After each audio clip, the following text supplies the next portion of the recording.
All right, folks, another beautiful day here in Northeast Tennessee. Oh, so thankful to be here, folks. I believe it's a privilege to live somewhere you love, and I believe it's a privilege to be living in Campbell County, Tennessee. Right now, I believe it's the best place on the planet. I might be wrong, but that's what I think. Anyway, folks, thankful to be alive, thankful to be breathing the Creator's air, that's for sure. It's not my air. I don't know how to make it, but I'm sure thankful to be using it. Anyway, folks, so look what we've got going on, folks. The homesteading part of this journey has begun, and I'm thankful for it. Now, I am 60 years old, but I'm still strong enough, young enough to do some homesteading. I work every day, so why not? Anyway, I'm not new to the homesteading thing. I'm not new to chickens. I'm not new to goats and milking goats and raising goats and butchering animals and collecting eggs. I'm not new to vegetables, growing vegetables and that sort of thing. I'm not new to producing food. I've taken a break from it for a while, and but getting back on that, and that's for sure. And so things are changing around here, and people's way of thinking is changing around here. When I say around here, I mean on top of this mountain. And John and Billy are on board with this homesteading thing. That's actually why I've started it. That's why I ordered chickens, is because they want to do some of this as well. They see the need. Now, they're just normal folks. They're not homesteaders yet. They're not preppers.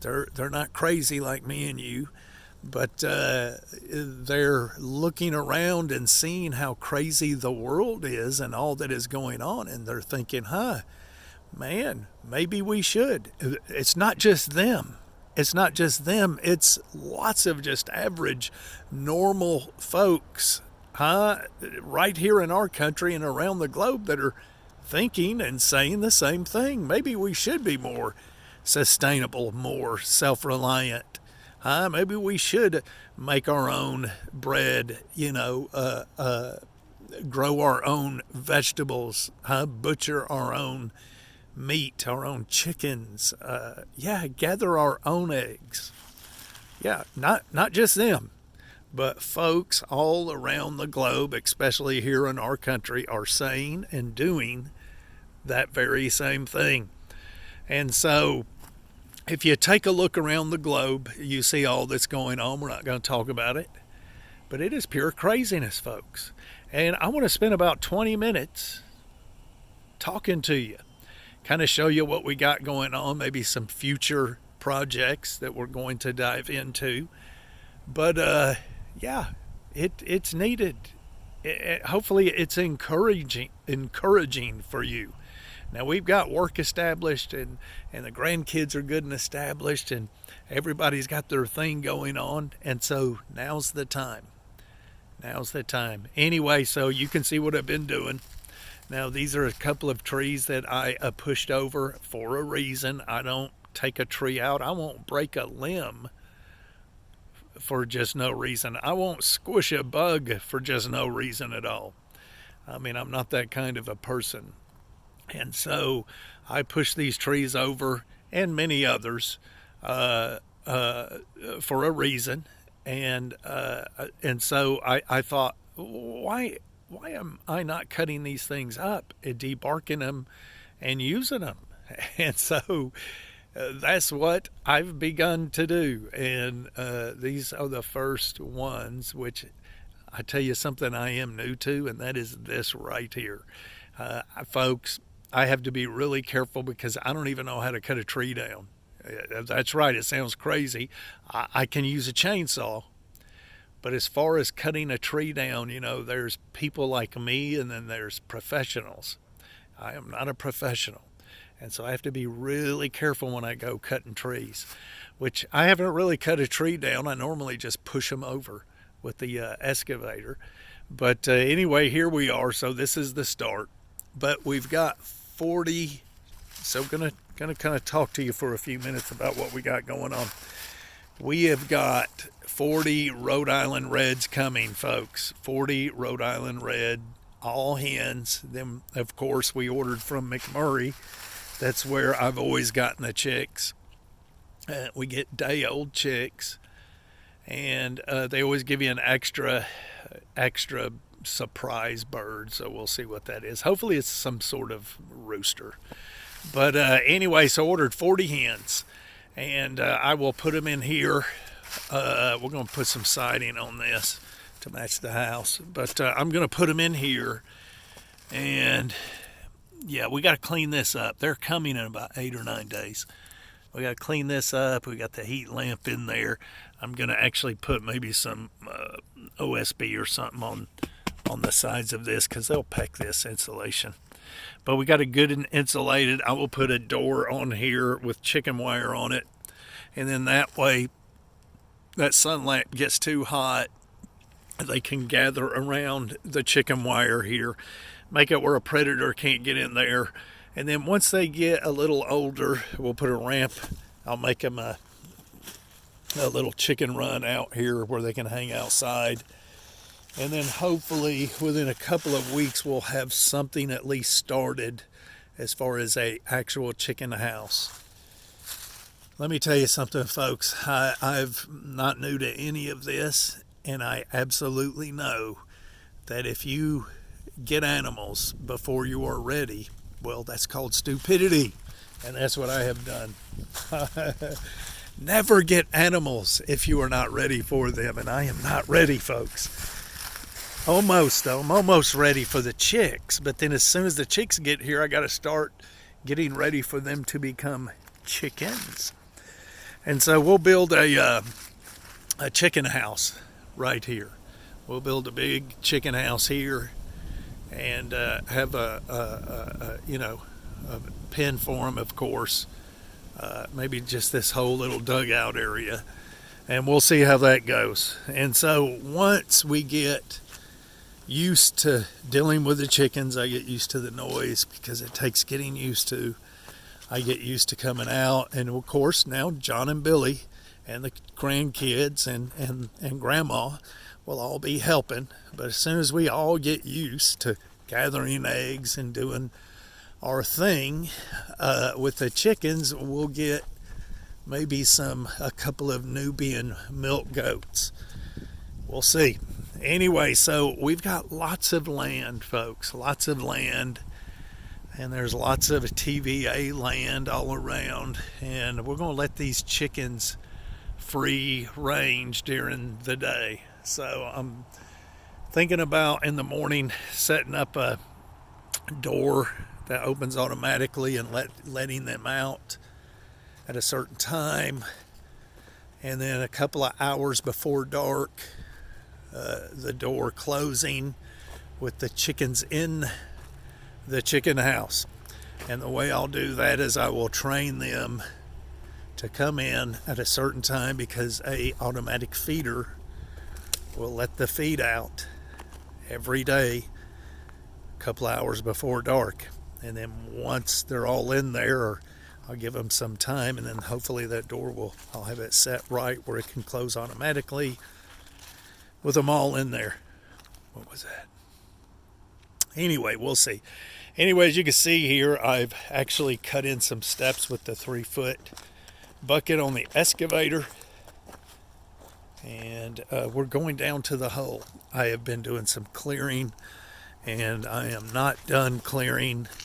I am going to take out some of these trees down here, and I will utilize those trees and hopefully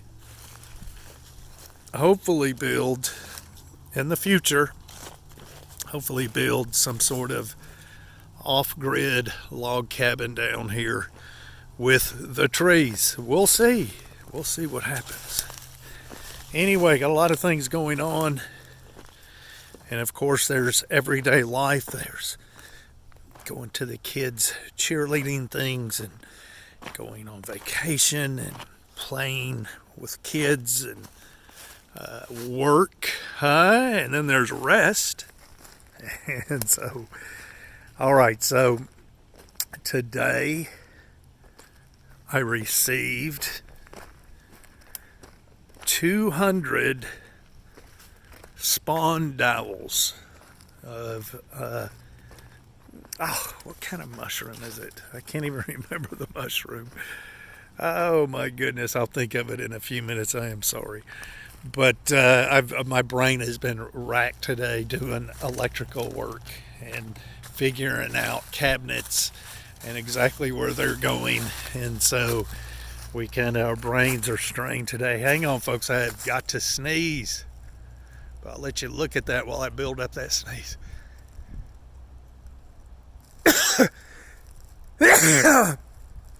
Oh, well, thanks. Bless you too. Anyway, all right, so shiitake, that's it. We got the shiitake mushrooms came in today, the dowel spawns, they're just a dowel. I've never done it before, and this is going to be the first time. We got 200. But after reading the instructions, I'm thinking just maybe this one setup right here is going to take 200. We'll see. They say a log this big right here, which that's 3 feet. That's at least 3 feet wide or long, 5 inches in diameter roughly. They say a log that big should have 30 dowels in it. So 30, 30, 30, 30, 30. Yeah, it'll be super close. It won't be quite 200, but it'll be close to it. And the rest will go over here. And I'm actually going to order, since I seen that on the instructions, I'm going to actually order some more. So maybe I'll do as many as I can on this one. And then I'll set up. I'll set up another one, and that's not going to hold so many logs, and do the rest on that one, and buy more for this one, a different type of mushroom. We'll see. But anyway, so I am super excited about that, folks. I am so excited about producing food. I'm super excited anyway at the thought of homesteading again. And I'm saying again, now when I say homesteading, I'm not going to stop working. I'm not going to cut the electricity off.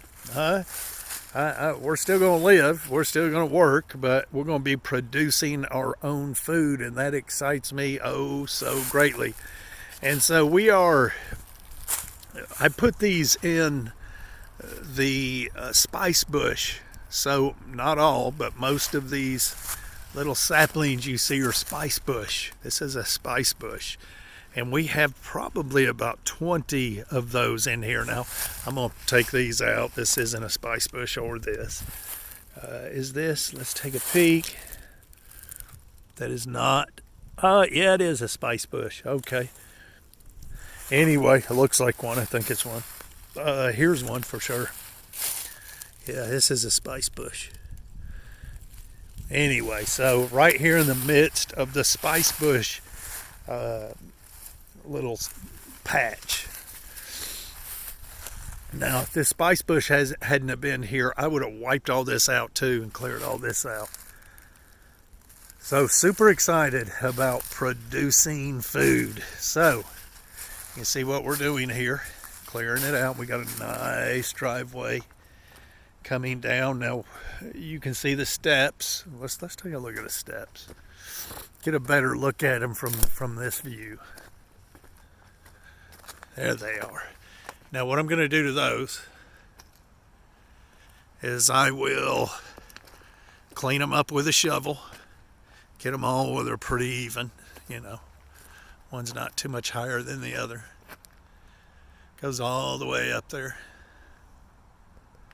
And I'll throw a little crusher run on them and pack that in. And then find rocks here and there that are somewhat flat. And yeah, throw them on there. All right, I'm out of breath. Sorry. I'm excited about this, folks. Look at this big old muscadine vine. Oh my. Nose is all stopped up. All right, so Got the you'll be able to drive down here as well. I'm going to take this tree, push it over, and I'll utilize that whole thing. I know it's bent right here, but it's pretty straight from there up.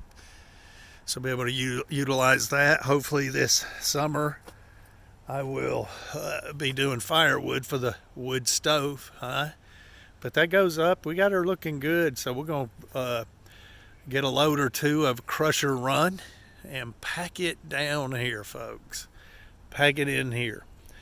And like I said, future project will be taking these trees right here and building some sort of off-grid log cabin with them right here. Anyway, that's my thought. I got to talk to John about that and see what he thinks. But yeah. So what else do we have going? Well, let me pick up a stick. Okay, so all right, so we own down to the road down there, and then up over and all the way down. So we own the whole mountain here. We call it a mountain. If you live in Kansas, you'll call this a mountain. If you live in Colorado, you'll call it a hill. Anyway, so there is a house right there.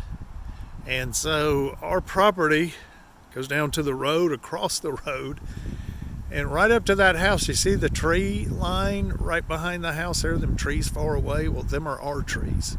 So that house is right at our property up there. But it's super nice people up there. We love those folks. But anyway, and so we own that across, and then it runs on that ridge, and then when it gets down there a ways, it kind of drops off. The ridge kind of drops down, the property line drops down off of the ridge, not quite to the ridge.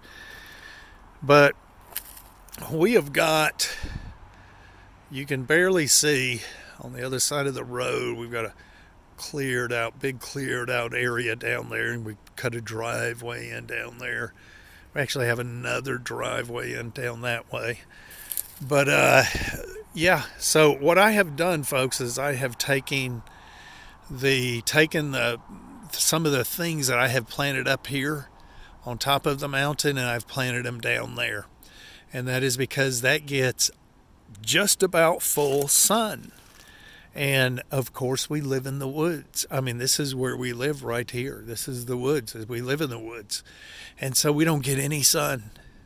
And I'm not going to go clearing out trees just to grow something. So we're going to grow stuff down there now. That is a busy road. But everything we grow will be pretty close to 100 feet off of the road. And so that'll work out perfect. I have scraped probably 6 to 8 inches of earth off of that area down there, cutting the kudzu out. And so all of the old dirt that has been there for years, topsoil and all, is gone. I've taken it out, so we will use a raised bed system to grow most things. And I've got tons of topsoil up here that I have just been waiting to use, and we got it all up there piled up. We got some piles here and there. Yeah, and so we'll take a bunch of leaves down there with us, and we'll just mix it up and fill up the raised beds, and we'll make the raised beds out of logs. I've got to take this. I just pushed that over. I got to utilize that as well. I've utilized some of this one. I'm going to utilize the rest. But anyway, so yeah, that's what we're doing. I'm super excited about it. So if you don't know what a Kusa dogwood is, look it up. Some people call them Korean, Japanese, Chinese dogwoods. They are a beautiful dogwood that's very resilient, very hardy, and it produces an unbelievable amount of fruit in the right growing conditions, which will be down there. It produces just an amazing amount of very tasty fruit. I love the fruit.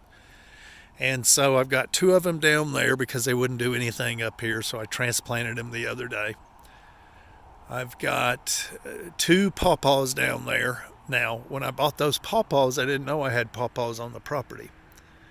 But the pawpaws on the property are in shade, and so they don't produce any fruit because of the shade. They got to have sun beating on them.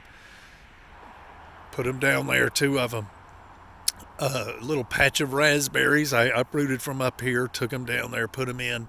I had a currant up here that was just barely hanging on because it wasn't getting any sun. It's getting it now. I put it down there.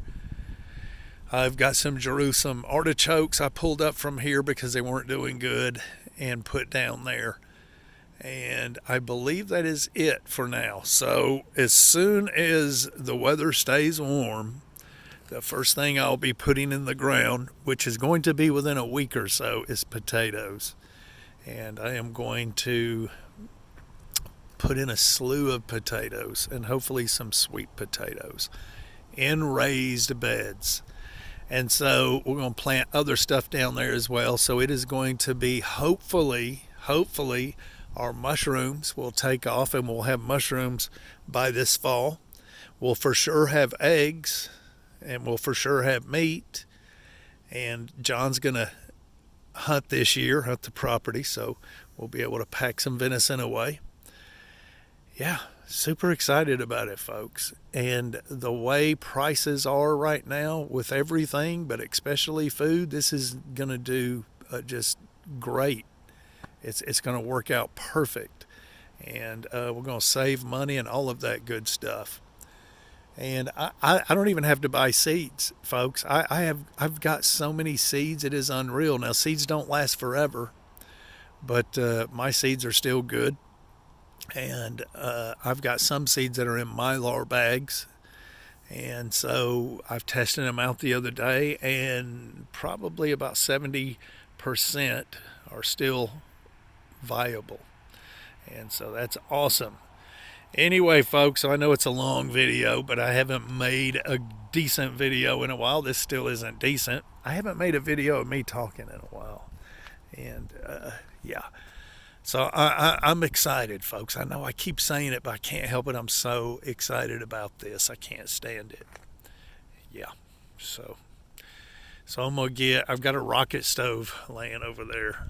I'm going to get my wood-fired water heater down in this area, a grill, and that sort of thing. This will be an off-grid area for sure, and just a food-producing area, hopefully. But anyway, folks, super excited, and I hope you're doing the same thing or something similar, trying to be sustainable or as self-reliant as possible, because it seems like in the world we're living in, that is the way to go. Anyway, folks, yeah, we'll see you.